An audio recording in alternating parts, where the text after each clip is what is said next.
15 लाख तो छोड़ो, उनकी खुद के पैसे कम कर दिए। जो सामग्री हमारे को अंतिम संस्कार के लिए चाहिए उसके ऊपर 18% जीएसटी लगा दी इन्होंने। इन चीजों से हम भटकाने के लिए ईडी भेजते हैं। पहले कहते काला धन आएगा वापिस, काला धन वापिस आएगा। आज देखिए सबको काला धन कभी नहीं आएगा। 15 लाख रुपए आएंगे। जुमलेबाज, ये बहुत बड़ा नंबर बनकर जुमलेबाज है।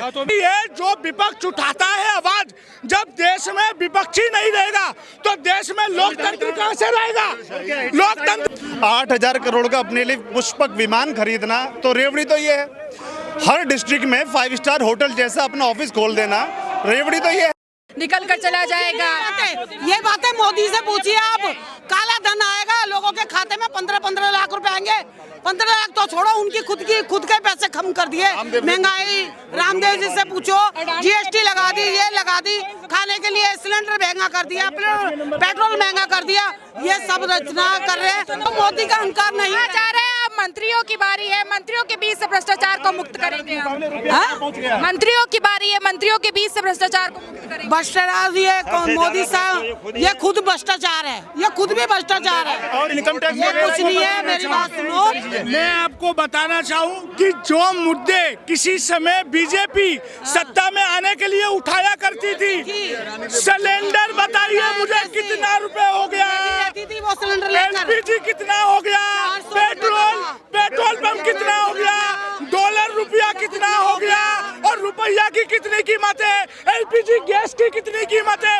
आज जीएसटी टैक्स लगाना चाहिए, जीएसटी टैक्स लगाना चाहिए, मगर आदमी की दिन प्रतिदिन जो यूजलेस संसाधन है उन पर नहीं लगाना चाहिए। आप ऐसी बताइए। ऊपर 18% जीएसटी लगाया है।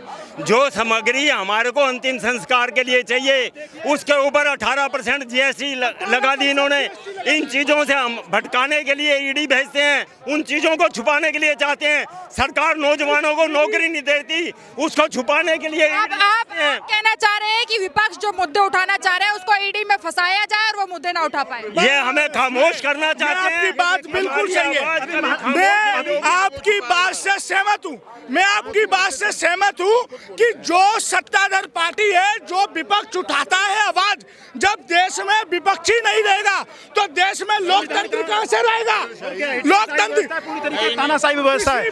आप देखिए पूरी तरीके से तानाशाही व्यवस्था है। आप देखिए महाराष्ट्र में क्या हुआ। महाराष्ट्र में राष्ट्रपति चुनाव के लिए उन्होंने 44 जो विधायक हैं उनको खरीद लिया। आप देखिए इस तरीके से जो सरकार गिराने पूरी तरीके संविधान को माना कहा जा रहा है।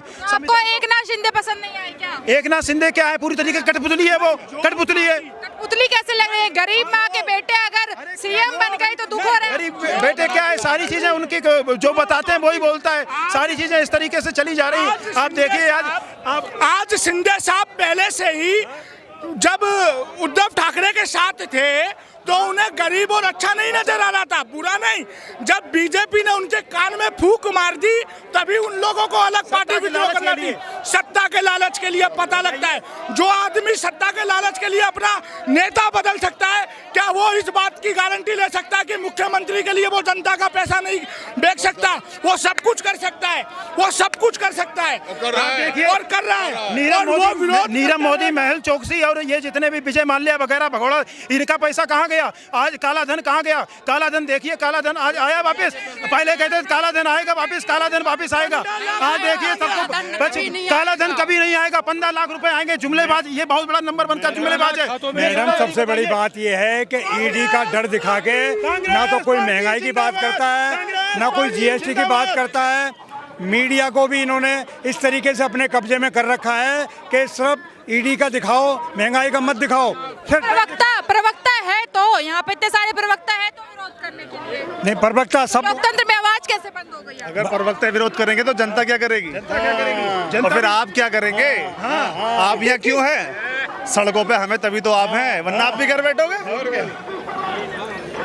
समझे? तो ये बताइए ना, आपके जिस तरीके से आरोप लगाया गया है उसको झुटलाया जा सकता है क्या? नहीं, एक बात बताओ मैडम, मैं छोटी सी बात पूछना चाहता हूँ। क्या जो अपोजिट पार्टियां उन पे ईडी लगा रहे हैं, और अपने बीजेपी वालों पे या अपने उन पे क्यों नहीं ईडी भेजते? वो क्यों नहीं भेजते? क्या उनके अंदर कोई आरोपी नहीं है? कोई उनके अंदर आरोप और अपराध में कोई फर्क होता है? नहीं होता है। 5 साल पहले अरुण जेटली जी ने जब क्लियर कर दिया ये कुछ नहीं है, तो अभी क्या है? बेसलेस एलिगेशन, फालतू का ड्रामा, मीडिया के लिए टीआरपी मिल रहा है, ठीक है। उनके जो ओरिजिनल मुद्दे हैं देश के, उन्हें शिफ्ट करके अपोजिशन की तरफ धकेल दिया गया है। नेशनल मीडिया आप जानती हैं क्या कर रहा है, राष्ट्रवाद, धर्मवाद, हिंदू मुस्लिम की तरह की डिबेट कर रहा है, की राजनीति कर रहा है, नफरत की राजनीति। अब ये बताइए आम जनता के इशू उठाए कौन, ठीक है। अब ये सबसे बड़ा सवाल है। लेकिन समन जो भेजा गया था वो तो 2012 में भाजपा सरकार जब विपक्ष में थी तभी भेज दिया गया। भेज दिया गया था, लेकिन 2016 में बंद भी तो कर दिया गया था। अब क्यों दोबारा लेकर आए? कहने का मतलब है दोबारा क्यों खोला जा रहा हाँ, है? क्यों खोला जा रहा है जब वो ऑलरेडी बंद हो चुका है? अरुण जेटली साहब ने उसको बंद कर दिया था माफी मांगने के बाद, तो फिर अभी क्या है भाई? ओरिजिनल मुद्दे क्या है देश के, उस पर बात करो ना। अब ये संसद चल रहा है, मानसून सत्र में महत्वपूर्ण मुद्दों पर चर्चा होने वाली थी, अब देश में क्या हो रहा है? लेकिन मोदी जी तो कह रहे हैं कि मुफ्त के रेवड़ियों के चक्कर में आप ना पड़े, मुफ्त की बातों में ना। रेवड़ी तो वो लेते हैं। एक DHFL जो कंपनी थी जिसने 34,000 करोड़ का भारतीय इतिहास में अब तक का सबसे बड़ा बैंक घोटाला, 29 करोड़ रुपए चंदा लेकर गए हैं, तो रेवड़ी तो ये है। 8,000 करोड़ का अपने लिए पुष्पक विमान खरीदना, तो रेवड़ी तो ये है। हर डिस्ट्रिक्ट में 5 स्टार होटल जैसा अपना ऑफिस खोल देना, रेवड़ी तो ये है। अब ये कोई कहे कि कोई हम अगर रोड पे उतर रहे हैं, अपने नेता के लिए लड़ रहे हैं, देश के लिए आवाज उठा रहे हैं, तो ये रेवड़ी है, तो माफ कीजिएगा, अब उनकी लैंडिंग होने वाली है बहुत जल्दी। जहां से वो आए थे वहां उनको भेजने वाले हैं। उनका तो भ्रष्टाचार दूर कर लो ना, अपने तो भ्रष्टाचार दूर हो नहीं रहे, दूसरों के भ्रष्टाचारों को चुना जा रहा है। सिर्फ और सिर्फ ये गरीबों की आवाज जो उठाएगा उसको दबाना चाहते हैं, ये हमें जेलों में डालेंगे। अगर हम महंगाई की बात करेंगे जेल में डालेंगे, हम अगर उसकी रोजगार की बात करेंगे जेल में डालेंगे, सिलेंडर महंगा जेल में डालेंगे, तो हम डरने वाले नहीं है। मैडम, सब लोग सड़कों पर हैं, ये हम विरोध प्रदर्शन कर रहे हैं, खाली अपना विरोध जता रहे हैं, ना कि हम जाके कोई बदमाशी या गुंडागर्दी कर रहे हैं। अच्छा, इन्होंने कहा कि आज ही याद क्यों आया, पहले याद क्यों नहीं आया? लेकिन जानकारी के लिए बताऊं कि 2012 में जब भाजपा सरकार विपक्ष में थी तभी समन जारी कर दिया गया था। सरकार है तो आज जांच पड़ताल चल रही है। मैडम, मैं बताना चाहूंगा, इस सत्य का दुरुपयोग कर रहे हैं, जिस सत्ता पे बैठे हुए हैं दुरुपयोग कर रहे हैं। ईडी को चलाई मोदी सरकार रही है, ईडी खुद नहीं चल रही, दुरुपयोग कर रहे हैं ईडी का। ये आप ये बताओ, 5 दिन ईडी को, राहुल गांधी को बिठा के क्या मिल गया? आपने उनकी मदर को बुला लिया। आज हम विरोध कर रहे हैं तो ये कह रहे हैं कि गलत काम कर रहे हो। कल हमारे जितने भी सदन में विपक्ष इसलिए होता है, विपक्ष आवाज उठाने के लिए होता है। विपक्ष अपनी आवाज उठा रहा है तो उनको बोल रहे हैं आप यहाँ आवाज नहीं उठा। आवाज दबाई कहाँ गई है? दबाई गई है।